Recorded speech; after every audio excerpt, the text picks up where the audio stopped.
Hello everyone, welcome back to my channel. My name is Ankita.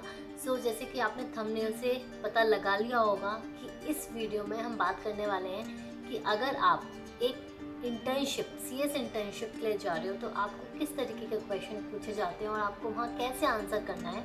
और दूसरी side, अगर आप क्वालिफाइड सीएस हो और आप फर्स्ट टाइम इंटरव्यू के लिए जा रहे हो तो आपको वहाँ पे कैसे क्वेश्चन पूछे जाते हैं, वो कैसे आंसर करने हैं। ये पर्टिकुलर वीडियो दो सेगमेंट्स में है।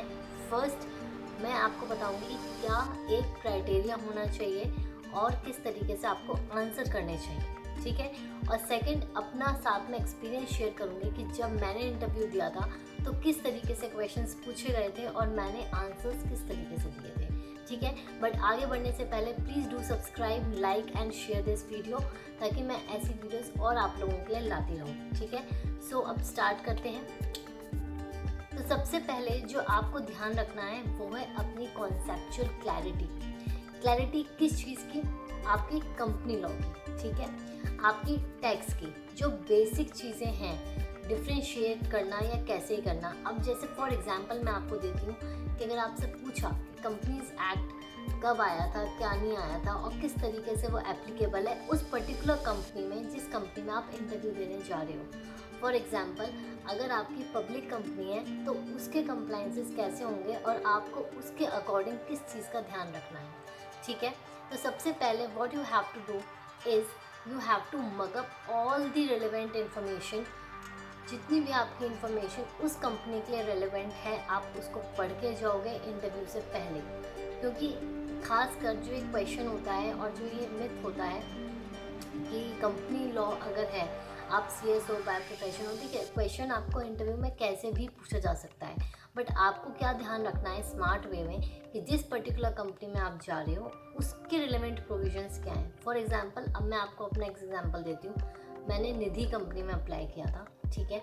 वो एक निधि कंपनी थी, तो मुझे क्या ध्यान में रखना था कि निधि के रूल्स क्या हैं, क्या उसके कंप्लायंसेस हैं और क्या उसमें चीज़ें होती हैं। बस ऊपर से पूरा आपको नहीं पढ़ना है इन डिटेल, बट कंप्लायंसेस आपको ध्यान में रखने हैं। फॉर एग्जांपल, ये क्वेश्चन मुझसे पूछा गया था कि फॉर्म्स कितने होते हैं निधि कंपनी में, कौन से फॉर्म्स होते हैं और कब फाइल होते हैं। तो बेसिकली निधि कंपनी में 4 फॉर्म्स होते हैं जो सिर्फ निधि कंपनी के लिए हैं। उसके अलावा DR12 और जो आपका और फॉर्म्स होते हैं MGT 14 वगैरह वगैरह, वो तो जाएंगे ही जाएंगे। बट स्पेसिफिकली निधि कंपनी में जो रूल्स हैं, कब आए थे, कब लास्ट अमेंड हुए थे, तो ये एक पर्टिकुलर क्वेश्चन होता है कि आप जिस भी कंपनी में अप्लाई कर रहे हो उसके रिलेवेंट प्रोविजंस आपको आने चाहिए, ठीक है।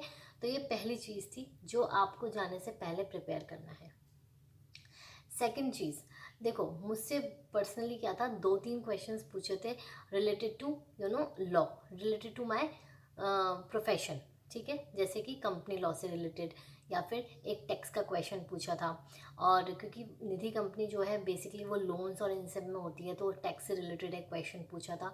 एक जो मैंने अभी आपको बताया कि फॉर्म्स किस किस तरीके के फॉर्म्स होते हैं, वो क्वेश्चन पूछा था कंप्लायंसेस के बारे में, ठीक है।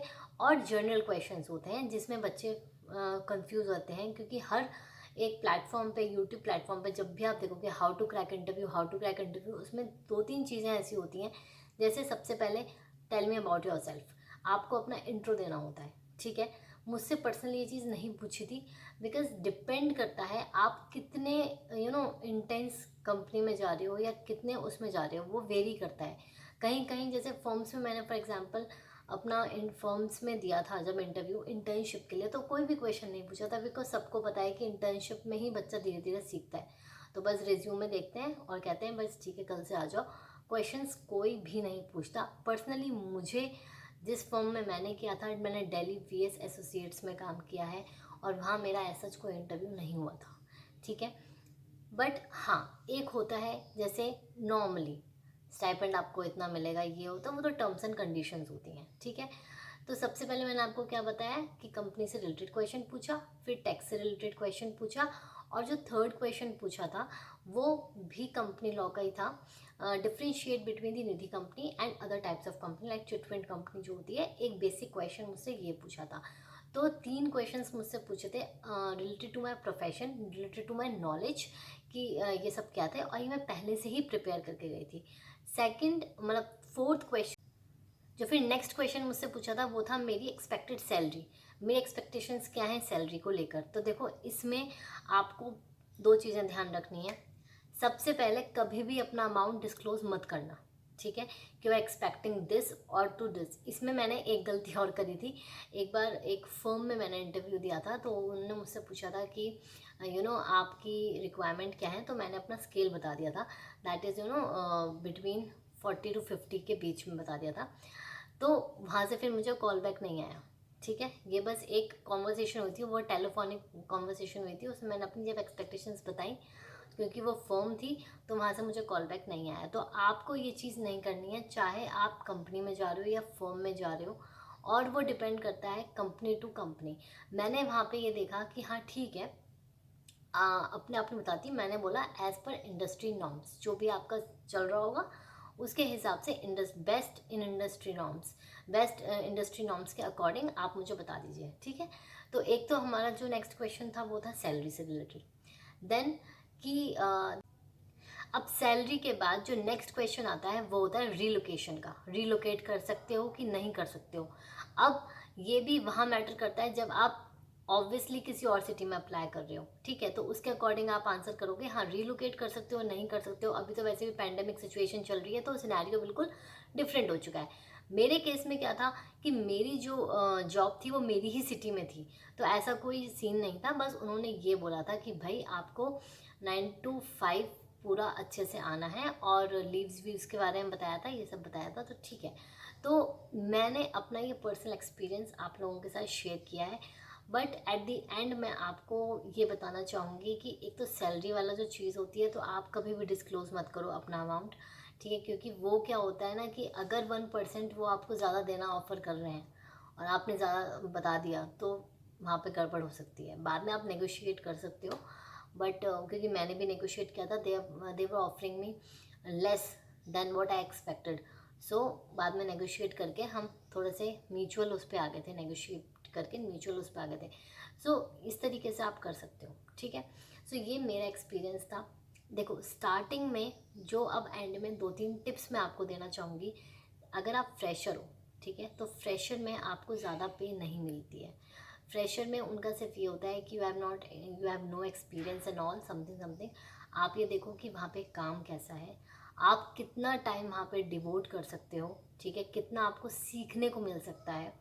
इस तरीके से आप देखोगे। अगर आपको पहले कम भी मिल रही है तो कोई बात नहीं, 1 साल करो, काम सीखो, उसके बाद आपको अपने आप इंक्रीमेंट मिल जाएगा। अपने काम पर फोकस रखो। Initially you have to prove to your company with your work, with your hard work, nothing else, ठीक है। सो स्टार्टिंग में just go with the flow with confidence, ठीक है।